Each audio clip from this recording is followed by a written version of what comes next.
Well. Happy Friday. I hope you're happy and well. I hope that your day ahead is not going to be too crazy. Mine looks pretty crazy, I've got to confess. But having said that, there's a lot of exciting things happening. So, yeah, I never want to skip this. I never want to, it's like skipping leg day. There's nothing good that comes from skipping learning new stuff, passing on knowledge, representing yourself to knowledge, putting that knowledge in action, all of those sorts of things are worth it, even when you're busy or when I'm busy. That's what I do. I don't skip leg day, brain leg day. Anyway, enough of my craziness. So we're going to do our oh, and feel free to interact with me, please. It's always fun when there's you know some sort of interaction. This is not just me dishing up stuff. It's something which I'd really like to be a conversation, something that we can all grow and learn together. I certainly am not fully cooked. I never will be. And if I ever tell you that I'm fully cooked, then just slap me in the face, will you? Hey, Cherie, how you going? Nice to see you. Hey, Nick, how are you, brother? Oh, yay. People. Hi, people. Happy Friday. Hope you're well. Hope you're well. So what we do, I really appreciate that. That's really lovely. What I'm doing is every Friday I'm doing a book club. So I'm like, I've got this audio book, listening to the audio. Yeah, get a coffee. I've got a peppermint tea, but I've already had my first coffee. Um, that was that. There might be another one. There will definitely be another one coming. But I like to pace my coffees because otherwise I get a bit wired. Um, yeah, so what we do on Fridays is we just basically listen to audiobooks and talk about them around investment or being smarter with money. This particular Friday or this particular slot's devoted to becoming better with money, and not just if you're investing in crypto, which a lot of people around me are, but whether you are just you know struggling to make savings to go on holidays or whatever. This sort of stuff is applicable in every area of life and finances, no matter where you are. There's always another level to finances, and being interested in them or stopping resisting them. Like for a long time in my life, I was in business and not making any money at all, and I was more in business just to rebel against my parents, who I thought wanted me to go to uni or something. So I was like, no, screw that. I'm going to go. I'm going to go and go into business for myself, just so no one can tell me what to do. And then I didn't make any money for a very long time because I was just really resisting financial knowledge. Anyone who came around me and tried to offer me knowledge, I would just say thank you and then look the other way and walk away. But nowadays, it's like something which I've become really interested in. And I've realized that even with small income, you can do big things. And then once you've got that platform, you can do bigger things and bigger things. And then you can use that money for being contribution to others or going on holidays. Yo, good morning. Agent 47 is taken. Good to see you, man. Hopefully we get to play some chess this weekend too, buddy. Yeah, so yeah, I think that there's always a place for polishing the financial skills. Let's put it that way. Um, yeah, 4 a.m. where you are, Agent 47 is taken. Well, thank you for joining in. So, where we're up to, we're listening to Rich Dad Poor Dad at the moment. It's a book that everybody talks about.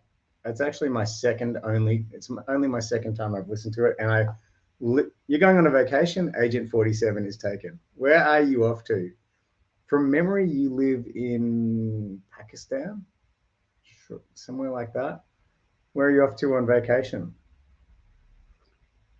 Anyway, well, I'm waiting for you to answer. Rich Dad Poor Dad is a book that is like loaded with hidden little bits. Oh, nice, you're going to the country. Loaded with little hidden bits of gold that anyone, no, you could have read that book 100 times and you'll still get something out of it. And I notice also that ANZ Bank lately are taking the piss out of books like this, and the Barefoot Investor and stuff. They're saying, just be financially smart and you don't have to worry about financial buckets and you don't have to worry about stupid board games, etc. They're trying to kind of, I guess, undermine these basic bits of knowledge because they're not rocket science, and they could occur as gimmicky, but at the end of the day, this stuff works. And I think we've all known the experience of having just bank accounts, for example, and the money sloshes around in the bank account, and you don't know what's coming and what's going, and then before you think you're rich, and before you know it, all of that money's gone out again, and you have to reboot, and you're kind of back to scrounging around for money. These sorts of systems, and what I'm learning is it kind of takes a lot of that pain away. So, yeah, I'm no stranger to these. All of the concepts we go through today are fully implemented into my life. So I can speak from my own experience, but I'm definitely not a financial advisor. You should not take financial advice from me, but you can try these things on for yourself if you want to. All right, so yeah, I think we're going to start. We've got quite a few people watching, so I think we'll just do that now. I think we might as well just start listening. So I'm going to share my screen so that you can see what I'm looking at, and I'll also take notes as we go. And I would love you, yeah, if you've gotten your coffee and you want to sit down and join in, and please type your thoughts as they come up for you. If you want to type your thoughts into the chat, and we can discuss those, or just sit and observe, or just have me on in the background, whatever works for you. There's no real best way to do this, except that, you know, you don't want to be fully distracted, because I think that would be a waste of your time. I don't, there's no point in using me like some background music. I don't think that will work. All right, here we go. Let's start listening. And yes, Agent 47, I will Google Shabono Bumi, a resort, swimming pool, etc. Wow, man. All right, I'll Google that a little later on. Most people don't understand why they struggle financially because they don't understand cash flow. A person can be highly educated, professionally successful, and financially illiterate. These people often work harder than they need to because they learned how to work hard, but not how to have their money work hard for them. The story of how the quest for a financial dream turns into a financial nightmare. The classic story of hardworking people has set a pattern. Recently married, the happy, highly educated young couple moves into one of their cramped, rented apartments. Immediately, they realize that they are saving money because two can live as cheaply as one. The problem is, the apartment is cramped. They decide to save money to buy their dream home so they can have kids. They now have two incomes, and they begin to focus on their careers. Their incomes begin to increase. As their incomes go up, their expenses go up as well. The number one expense for most people is taxes. Many people think it's income tax, but for most Americans, their highest tax is Social Security. As an employee, it appears as if the Social Security tax combined with the Medicare tax rate is roughly 7.5%, but it's really 15% since the employer must match the Social Security amount. In essence, it is money the employer can't pay you. On top of that, you still have to pay income tax on the amount deducted from your wages for Social Security tax. Income you never received because it went directly to Social Security through withholding. Going back to the young couple, as a result of their incomes increasing, they decide to buy the house of their dreams. Once in their house, they have a new tax called property tax. Then they buy a new car, new furniture, and new appliances to match their new house. All of a sudden, they wake up and their liabilities column is full of mortgage and credit card debt. Their liabilities go up. They're now trapped in the rat race. Pretty soon, a baby comes along and they work harder. The process repeats itself. Higher incomes cause higher taxes, also called bracket creep. A credit card comes in the mail. They use it.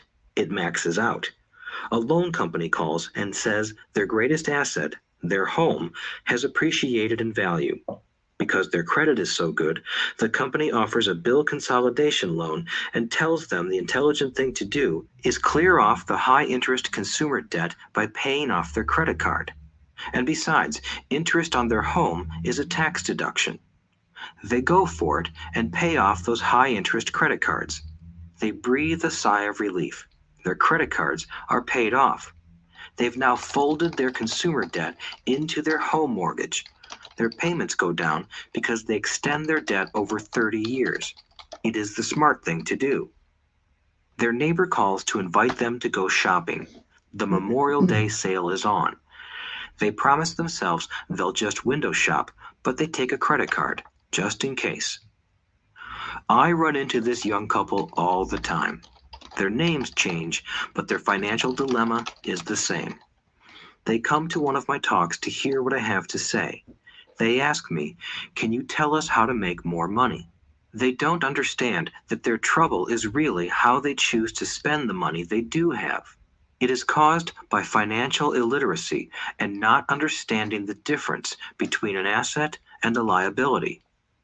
More money seldom solves someone's money problems. Intelligence solves problems. There is a saying a friend of mine says over and over to people in debt. If you find you have dug yourself into a hole, stop digging. As a child, my dad often told us that the Japanese were aware of three powers: the power of the sword, the jewel, and the mirror. The sword symbolizes the power of weapons. America has spent trillions of dollars on weapons, and because of this, is a powerful military presence in the world.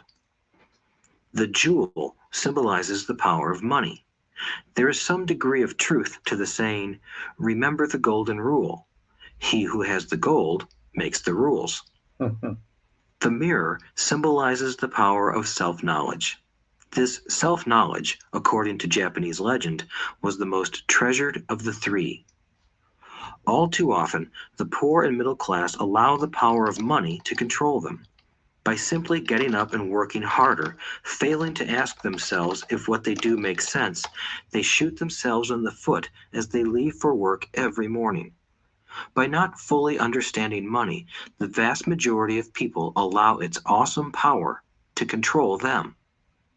If they used the power of the mirror, they would have asked themselves, "Does this make sense?" All too often, instead of trusting their inner wisdom, that genius inside, most people follow the crowd. They do things because everybody else does them. They conform rather than question. Often, they mindlessly repeat what they have been told. Diversify. Your home is an asset. Your home is your biggest investment. You get a tax break for going into greater debt. Get a safe job. Don't make mistakes. Don't take risks. It is said that the fear of public speaking is a fear greater than death for most people. According to psychiatrists, the fear of public speaking is caused by the fear of ostracism, the fear of standing out, the fear of criticism, the fear of ridicule, and the fear of being an outcast. The fear of being different prevents most people from seeking new ways to solve their problems. That is why my educated dad said the Japanese valued the power of the mirror the most, for it is only when we look into it that we find truth. Fear is the main reason that people say, "Play it safe." That goes for anything, be it sports, relationships, careers, or money. It is that same fear, the fear of ostracism, that causes people to conform to, and not question, commonly accepted opinions or popular trends. Your home is an asset. Get a bill consolidation loan and get out of debt. Work harder. It's a promotion. Someday I'll be a vice president. Save money. When I get a raise, I'll buy us a bigger house. Mutual funds are safe. Many financial problems are caused by trying to keep up with the Joneses. Occasionally, we all need to look in the mirror and be true to our inner wisdom rather than our fears. By the time Mike and I were 16 years old, we began to have problems in school. We were not bad kids. We just began to separate from the crowd. We worked for Mike's dad after school and on weekends. Mike and I often spent hours after work just sitting at a table with his dad while he held meetings with his bankers, attorneys, accountants, brokers, investors, managers, and employees. Here was a man who had left school at 13, who was now directing, instructing, ordering, and asking questions of educated people. They came at his beck and call and cringed when he didn't approve of them. Here was a man who had not gone along with the crowd. He was a man who did his own thinking and detested the words, "We have to do it this way because that's the way everyone else does it." He also hated the word can't. If you wanted him to do something, just say, "I don't think you can do it." Mike and I learned more sitting in on his meetings than we did in all our years of school, college included. Mike's dad was not book smart, but he was financially educated and successful as a result. He told us over and over again, an intelligent person hires people who are more intelligent than he is. So Mike and I had the benefit of spending hours listening to and learning from intelligent people. But because of this, Mike and I couldn't go along with the standard dogma our teachers preached, and that caused problems. Whenever the teacher said, "If you don't get good grades, you won't do well in the real world," Mike and I just raised our eyebrows. When we were told to follow set procedures and not deviate from the rules, we could see how school discouraged creativity.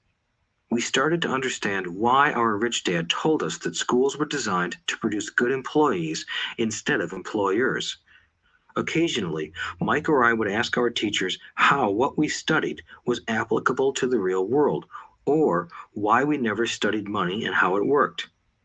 To the latter question, we often got the answer that money was not important, that if we excelled in our education, the money would follow.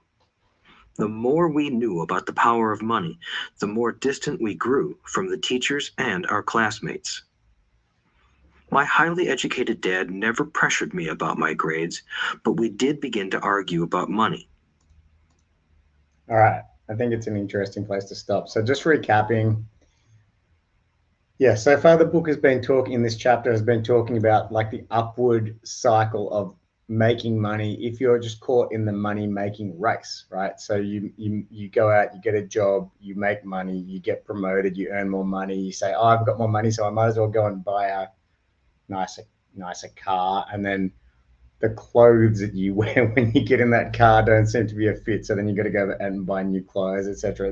This upward cycle of financial pressure, so that therefore the more money that you make, it has, like, there is no benefit to that. Actually, you're just working harder. You're expected to deliver more, and yet all you have is some nicer things, right? And if all you want is nicer things, that's fine. But then sooner or later something comes along and takes you out. You end up with COVID, or you end up going through a divorce, or whatever happens in your world takes you out, and you've got all of these things that don't stop just because you've stopped. And that is the beginning. And I meet a lot of people who are in that situation. And so sometimes relief is not actually relief. Like, you can be told, it's like kind of out of the frying pan into the fire type scenario. You can be told, yeah, let's just consolidate your debt, get all those credit cards wrapped up into your mortgage. And it appears, and it gives you the emotional concoction, like the chemical concoction of relief. But that's very temporary. And then and that you then also have these kind of consolidated, you now have a space for new debt to be created, right? So it's like it's a lifestyle choice to be good with money, because the world around you is pulling you to be trapped. The world around you is pulling you to be stuck in the grind. And also, I mean, even the concept of a bargain, it's like, people who say, "Oh, it was on sale, so I bought 3 pairs," or whatever. That's well and good. Like, even I did that. I was like, the New Balance store was closing down. I bought like 4 pairs of runners, and there's like 2 pairs I've not worn yet, and that was like 2 years ago. So I'm not saying it was a good move or a bad move, but I could probably have done other things with that money. Actually, had that money work for me better. Um, and I like this line. If you find you've dug yourself into a hole, then stop digging. So I have mixed views about that line, but it certainly makes sense. At least stop digging and take a really good look around and work out if more digging's going to work. But learning when to quit is really important. There's a book called The Dip, which we'll probably do at some point. It's very powerful. It talks about how when you're on a journey for achieving greatness, it starts off great and you think you're smashing it, and then it gets harder, and then it gets really hard, and most people start to quit at that point. And it can occur like digging. It can occur like I'm wasting my time. Um, and the bottom line is that if you keep persisting, you eventually break through, and then you can get into the realm of the elite where others, very few others go. And it's designed to be hard. Like if you want to become a professional, I don't know, golfer, for example, anyone can go hit a golf ball around a golf course. But to get to the elite, you have to do so much training and preparation that most people will just quit, or go back to a social game. And that's designed that way, and that's why the pro golfers can earn so much money, etc. Because there's a very small amount of them, and they're very good at it. Yeah. So yes, if you find, I think the thing is, what is the context of the hole that you're in? Okay, because like if it's a hole for if you're digging your way out of debt, okay, then I think that it's worth digging, okay. But if you're digging your way into looking better, I don't think that's worth digging for. Let's see. Agent 47 is taken. Most of us don't track back what we did wrong or even get off on the wrong foot, which makes things even worse.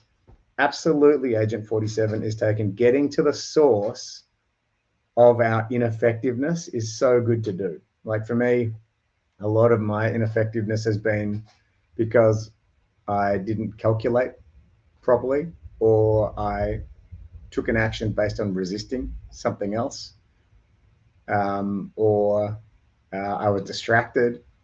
So a lot of my ineffectiveness has come from those sorts of areas, unprepared, etc.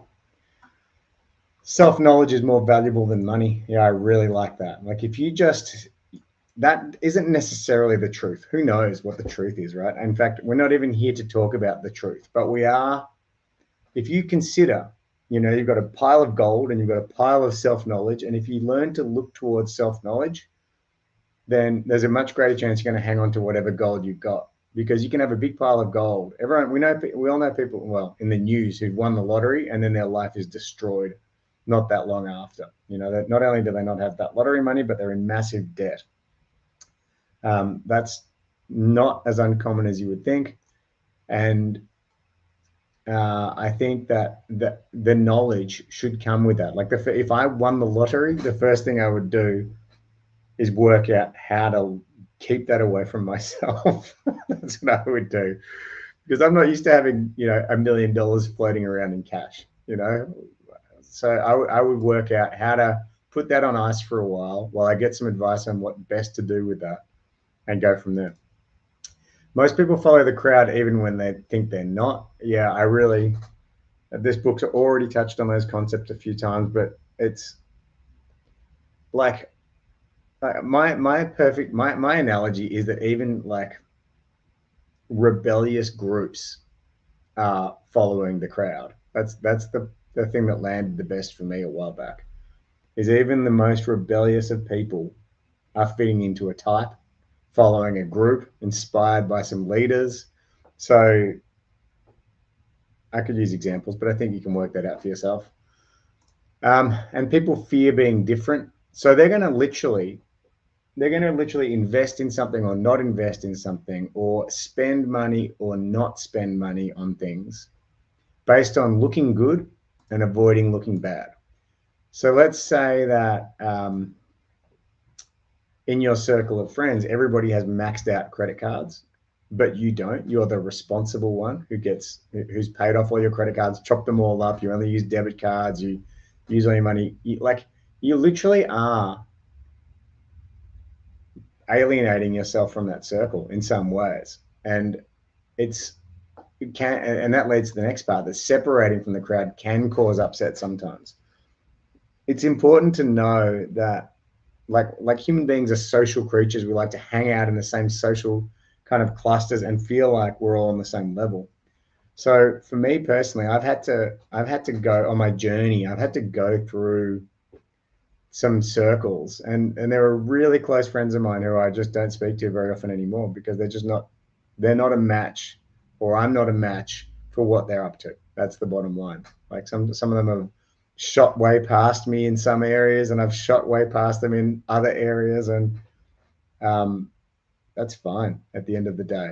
But the key is, a lot of us will just settle. We'll settle for, oh, well, I've only got a small amount of friends and I want to not look bad in front of them. So I'm not going to start, for example, investing in cryptocurrency because they'll lose it. They will not be okay with that. So, they're going to see me as, someone who's throwing away my money, blah, blah, blah. All of these sorts of stories will come up. But that's what it takes to be an investor. It takes taking small and calculated risks, or not small, taking risks, calculated risks that you can afford to take is what is going to ultimately probably get you ahead. Not working harder, not having a better job promotion, those sorts of things. And I do pay a lot of staff. So I see the financial positions of many people. And not many people are just earning an income and then doing great things without supplementing that in some way, whether it's investing. Well, it's usually investing. That's how they do it. That's how they get ahead. An intelligent person hires people more intelligent than them. Well, Henry Ford did that.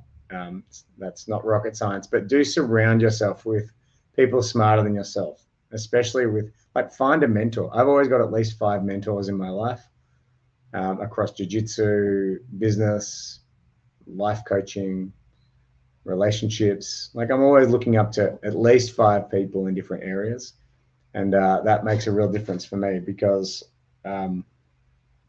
well, otherwise, like, I don't want to think I'm top dog. I'm definitely not top dog. So I'm middle dog. But,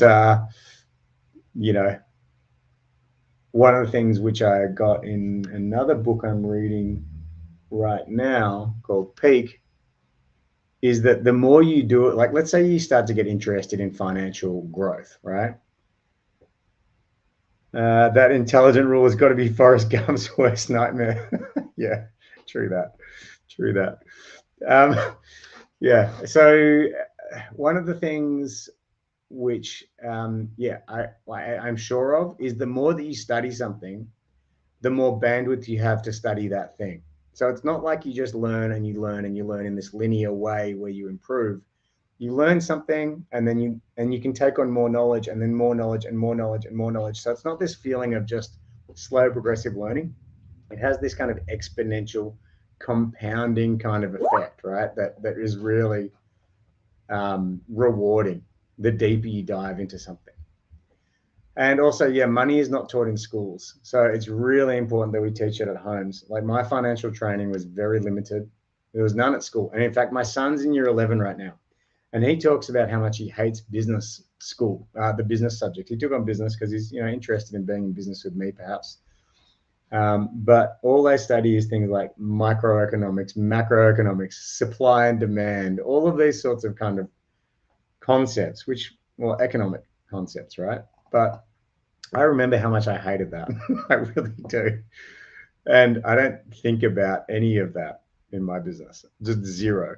It's not where I'm at, even after 30 years of business. I've never thought, what is the supply and demand kind of ratios here? And, what's a macroeconomic approach to this? I just don't think, and I don't think many people do.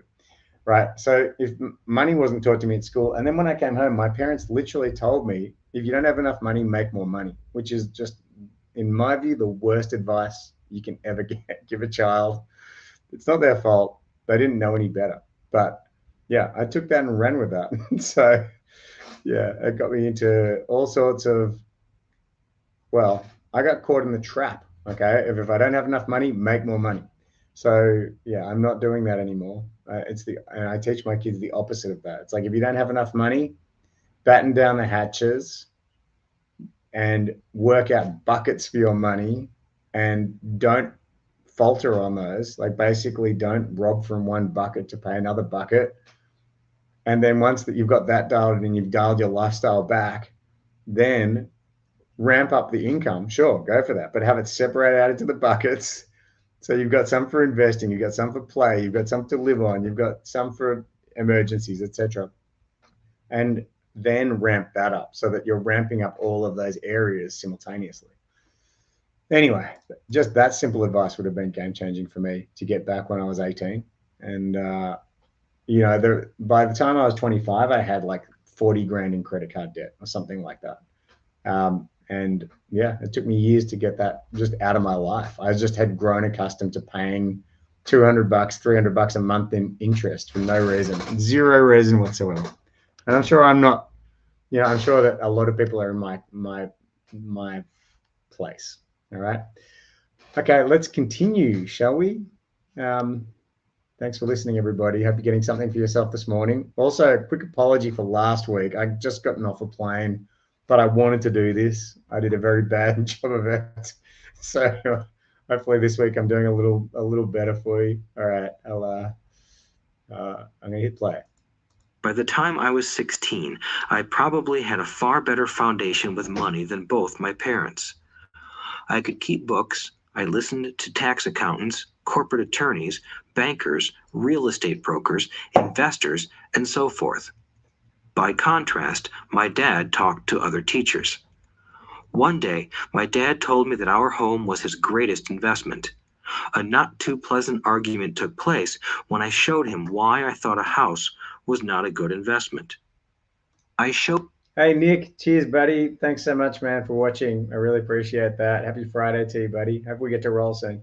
Showed him the ancillary expenses that went along with owning the home. A bigger home meant bigger expenses, and the cash flow kept going out through the expense column. Today, people still challenge me on the idea of a house not being an asset. I know that for many people, it is their dream as well as their largest investment. And owning your own home is better than nothing. I simply offer an alternative way of looking at this popular dogma. If my wife and I were to buy a bigger, flashier house, we realize it wouldn't be an asset.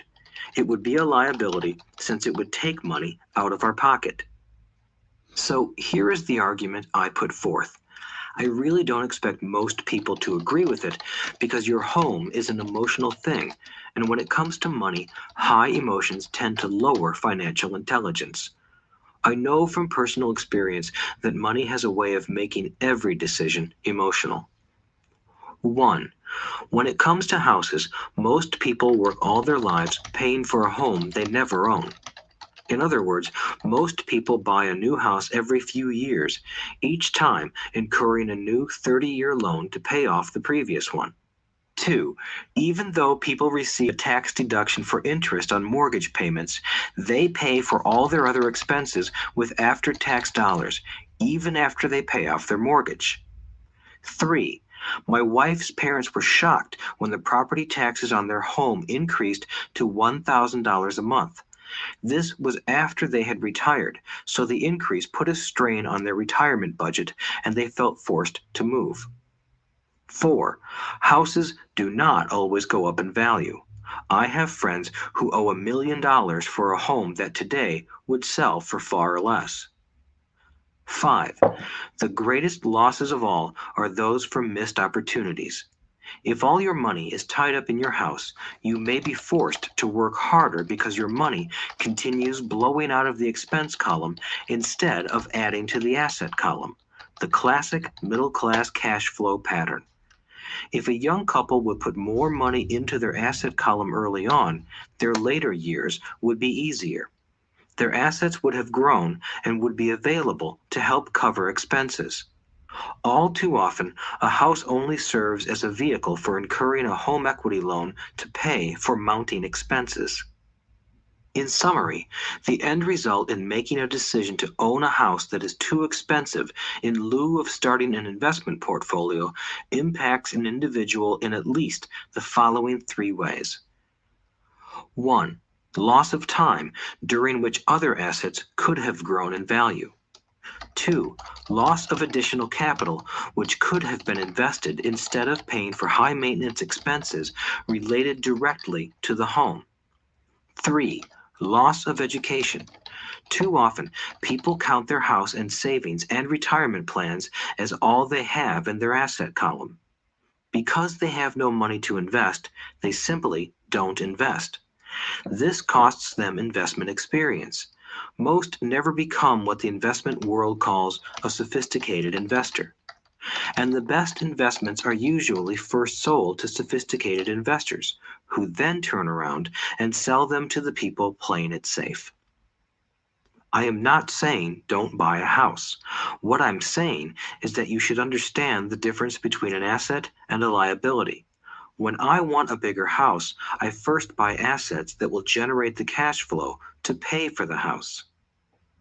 My educated dad's personal financial statement best demonstrates the life of someone caught in the rat race.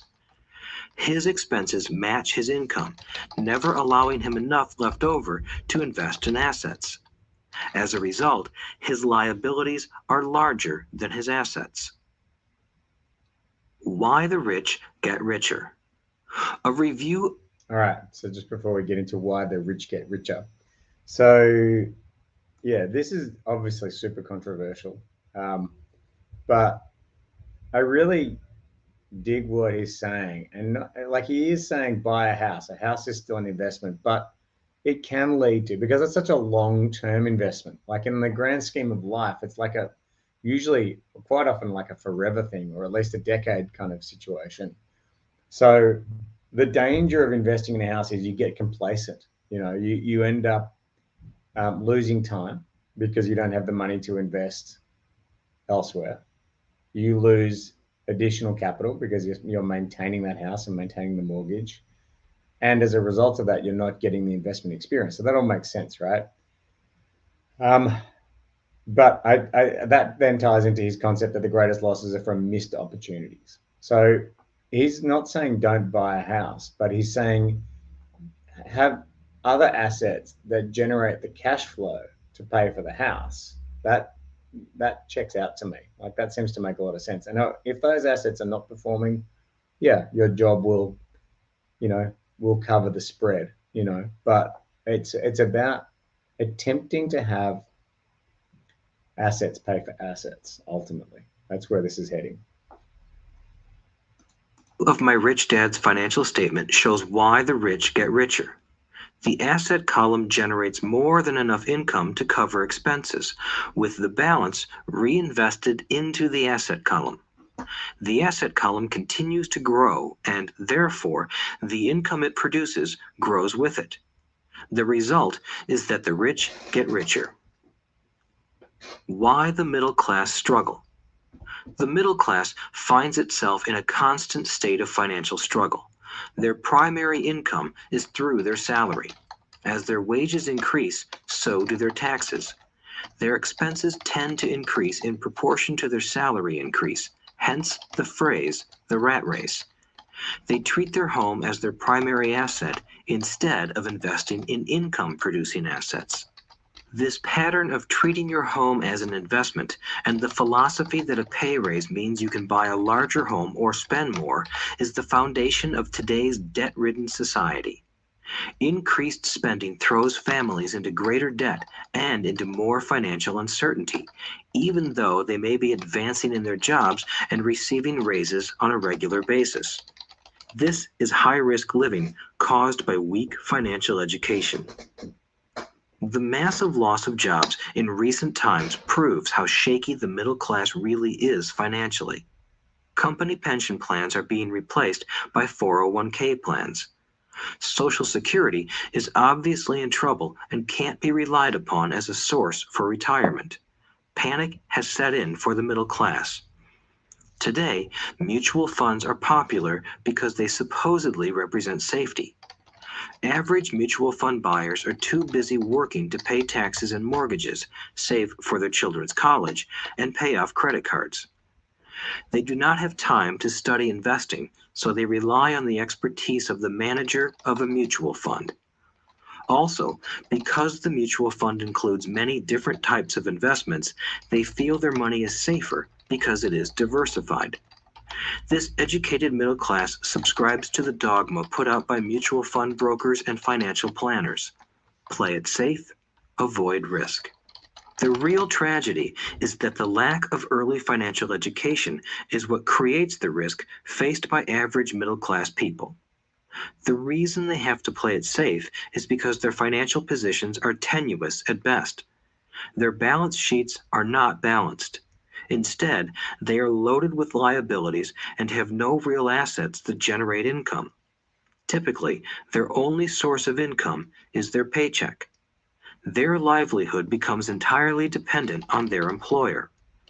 So when genuine deals of a lifetime come along, these people can't take advantage of them because they are working so hard, are taxed to the max, and are loaded with debt.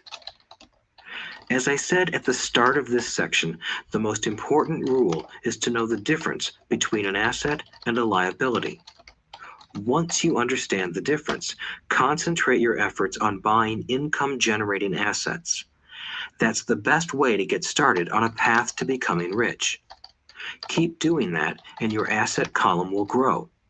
Keep liabilities and expenses down so more money is available to continue pouring into the asset column. Soon, the asset base will be so deep that you can afford to look at more speculative investments. Investments that may have returns of 100% to infinity. $5,000 investments that are soon turned into $1 million or more. Investments that the middle class calls too risky. The investment is not risky for the financially literate. As an employee who is also a homeowner, your working efforts are generally as follows.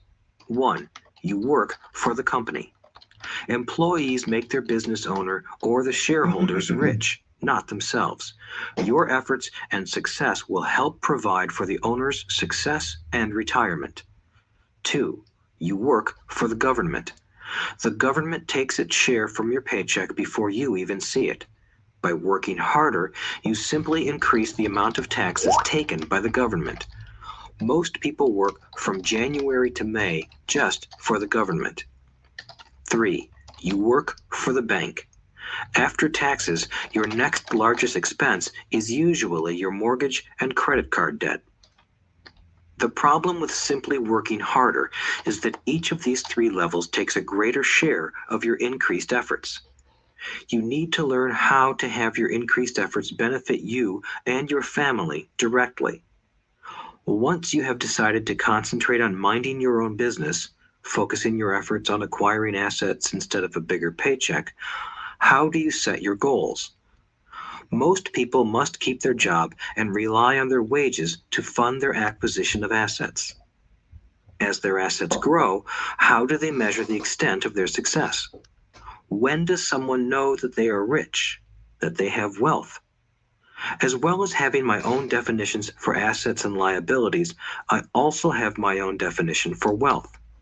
Actually, I borrowed it from a man named R. Buckminster Fuller.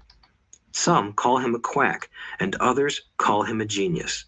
Years ago, he got architects buzzing because he applied for a patent for something he called a geodesic dome. But in the application, Fuller also said something about wealth. It was pretty confusing at first, but after reading it, it began to make some sense. Wealth is a person's ability to survive so many number of days forward, or, if I stopped working today, how long could I survive? Unlike net worth, the difference between your assets and liabilities, which is often filled with a person's expensive junk and opinions of what things are worth, this definition creates the possibility for developing a truly accurate measurement. I could now measure and know where I was in terms of my goal to become financially independent. Although net worth often includes non-cash producing assets, like stuff you bought that now sits in your garage, wealth measures how much money your money is making and, therefore, your financial survivability. Wealth is the measure of the cash flow from the asset column compared with the expense. This is interesting now. This is very interesting to me. So you just said something I'm probably going to have to rewind, but I think where this is heading is a wealthy person can survive infinite days forward because their wealth creates more wealth. So I'm just going to quickly go back 30 seconds here because I'm just going to get that exact quote. Developing a truly accurate measurement. I could now measure and know where I was in terms of my goal to become financially independent. Although net worth often includes non-cash producing assets, like stuff you bought that now sits in your garage, wealth measures how much money your money is making and, therefore, your financial survivability. Wealth is the measure of the cash flow from the asset column compared with the expense column. Let's use an example. Let's say I have cash flow from my asset column of $1,000 a month, and I have monthly expenses of $2,000 a month. What is my wealth? Let's go back to Buckminster Fuller's definition. Using his definition, how many days forward can I survive? Assuming a 30-day month, I have enough cash flow for half a month. When I achieve $2,000 a month cash flow from my assets, then I will be wealthy. So while I'm not yet rich, I am wealthy. I now have income generated from assets each month that fully cover my monthly expenses. If I want to increase my expenses, I first must increase my cash flow to maintain this level of wealth. Also note that it is at this point that I'm no longer dependent on my wages. I have focused on and been successful in building an asset column that has made me financially independent. If I quit my job today, I would be able to cover my monthly expenses with the cash flow from my assets. My next goal would be to have the excess cash flow from my assets reinvested into the asset column. The more money that goes into my asset column, the more my asset column grows. The more my assets grow, the more my cash flow grows. And as long as I keep my expenses less than the cash flow from these assets, I grow richer with more and more income from sources other than my physical labor. As this reinvestment process continues, I am well on my way to becoming rich. Just remember this simple observation. The rich buy assets. The poor only have expenses. The middle class buy liabilities they think are assets. Whoa. Okay. So the rich buy assets, the poor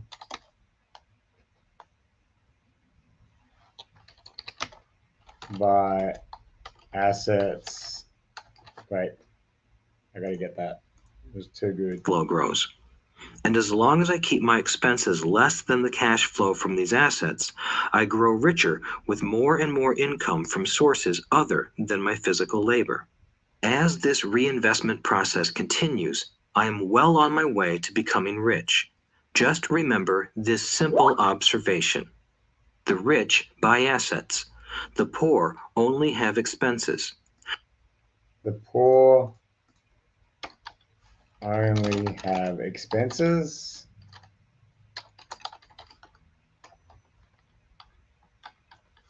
I think you said the middle class. The middle class buy liabilities they think are assets. Okay, the middle class. I have heaps of friends who are in this boat. Buy liabilities that they think are assets. Interesting. Wow, 13 seconds left of this chapter. So, how do I start minding my own business? What is the answer? Listen to the founder of McDonald's in the next chapter. All right. Well, some really juicy stuff in there. But I think for me now, what I'm getting at about is calculating your expense number. Let's say it's $1,000 a week, so it's $4,000 a month for food and rent and everything like that. The game to becoming wealthy is to be making $4,005 a month or $4,001 a month from asset generated income. Like that is the key right there to this chapter, is to actually have not your wage delivering the money that covers your expenses. And if you can get to that point, then you're on an upward trajectory. You can stop working at any time. Your expenses are covered. If something bad happens and you get taken out, you're okay. So that number is probably, I know my numbers across my various business units and my life, but one thing I'm very sure about is that, like, I don't have it divided up in a way where my assets cover those expenses. So it's something I'm going to really look at. That's going to be my homework for the week, and maybe you can do the same thing. And obviously, that's not something you have to just do immediately. You don't even have to do this at all, of course. It's just a book club. But it would be like it's again this kind of like compounding interest type thing. Like small investments can make big differences in the long term. But then again, another thing I got out of this chapter is that small diverse assets is not what the rich do. You know, they tend to invest heavily in uh, things that are going to deliver high returns versus small diverse investments. So that's another area I definitely need to grow. Is my investment base is very diverse, um, which feels de-risked, but that's probably not the smartest way to be. All right, I have a meeting with my coach in 9 minutes, so my chess coach. So I'm going to love you and leave you for today. Thank you so much, everybody. You are rock stars. I hope you have an awesome Friday. I hope you have an awesome weekend. I think it's in Melbourne or in Victoria. It's a long weekend. Agent 47 is taken. I hope you have a great holiday. Those who are with us today, just thank you again. I really appreciate this. I enjoy this. It gives me a reason to listen to this book, take notes. So yeah, hopefully you got something out of it too. And have yourself a killer day.